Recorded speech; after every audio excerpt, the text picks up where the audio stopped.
Good morning, YouTube. I'm going to do a quick video this morning. I'm not sure if anybody wants to watch it. It's such a simple job, but I'm going to go ahead and film it anyway. I'm going to go ahead and replace valve cover gaskets on my Suburban here. We bought some valve cover gaskets from AutoZone yesterday.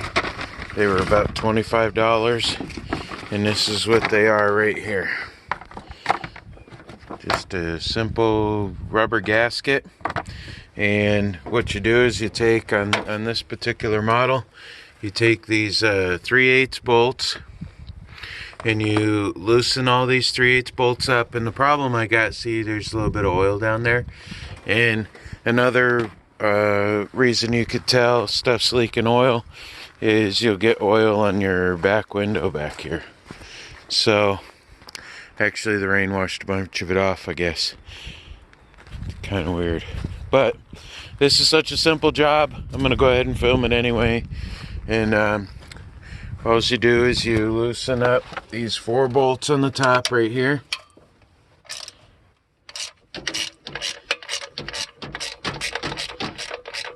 I'll skip this part. I'll turn you back on when I get the valve cover off. And I like to look for signs to find out why things are leaking. See why this side was the side that was closest to the headers, we'll say, and this side was the intake side. See how dirty that is? It doesn't even look like that side was touching. So what I'll do is I'll take, and you can actually feel it now that this side is bent down. I think when I took these off the first time, I may have pried a little bit on here and it may have bent them. So all I'm going to do is take a pair of pliers or something and just curl this back just a little bit all the way consistently across. And it might be the gasket too that is bad. But another thing I like to do is there's oil passageways in here. And you'll see it on the video where we did the I did the valve seals on this. There's holes right in here, and it's good to make sure that is breathable, because this was actually full of oil right here.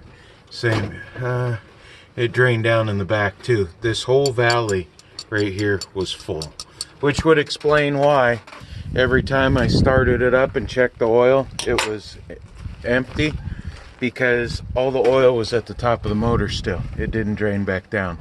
So I'm going to go ahead and bend these back up. I don't think I need to show you guys how to do that. And then it's always good also too to check and make sure your valves are looking good. Make sure everything's real tight, but not too tight. Make sure all your wires are out of the way when you put everything back together. And just look, don't just replace valve cover gaskets and not look at anything else. Make sure to look. If these are built up with carbon, go ahead and clean them out. If that's built up with carbon, I just had these off recently, so I know there's nothing in it. So, but go ahead and clean out those oil passageways, because it helps hold it helps the oil drain back down into the motor. So I'm going to go ahead and replace this and turn you back on in a minute when I got something better to show. So I went through and used some brake parts cleaner and cleaned this up real good. It's supposed to be real nice and clean. Even got a nice clean new rag to make sure everything's clean. If the wind's blowing or anything like that outside, make sure you keep the motor covered up if you have to do this outside like I do, because my garage is full right now. So I'm going to get this back on here and go from there. I just took these right here and I put it on here and I bent this up to make sure that it's straight again, and it looks real straight now. So alright, then when you're doing like older small blocks with the tabs on the side, them tabs always get mushroomed back in. So it's always good to take like a center punch and put it on a block of wood and knock that back down, because that makes the tightening surface harder. So these ones looked a little bit divoted in. So they should be okay, because it's stuck on that piece. You know what, I am going to try to beat that down just a little bit. So I'm going to put that down and then get this put back on, and I'll show you how I tighten them up. All right, so the last part here is tightening these up. I always run them all in by hand as much as you can, and then I just tighten each one up a little bit more in random. And this is how I hold the ratchet right here, so that you do not over tighten these. Worst case, you gotta go back and tighten them a half a turn or something like that, but this is what I like to do.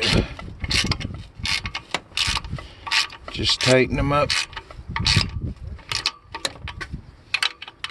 a little bit more on each one, and hold the ratchet like that, because that way you can't over torque it. And then just keep going to each one, and I like to give her a little bit of a quarter turn more. So that's it. That's how you replace valve cover gaskets on a 1990 Suburban. We'll see how much interest is in this video. If anybody likes to watch these kind of videos, I got more to go. I got a lot of little different things going on, how to do a lot of little things. I've run across guys that don't even know how to change spark plugs. So make sure when you're done that you make sure all these wires are back up and in place. Make sure nothing gets back on those headers. Make sure all the wires are all covered back up and all the stuff like that. I use a lot of wire ties, zip ties, because I like making sure all these wires are off of them headers, because you'll cook a set of wires in a freaking minute if you don't keep them tied up. So that's it for now. Like, comment, subscribe, do the right thing.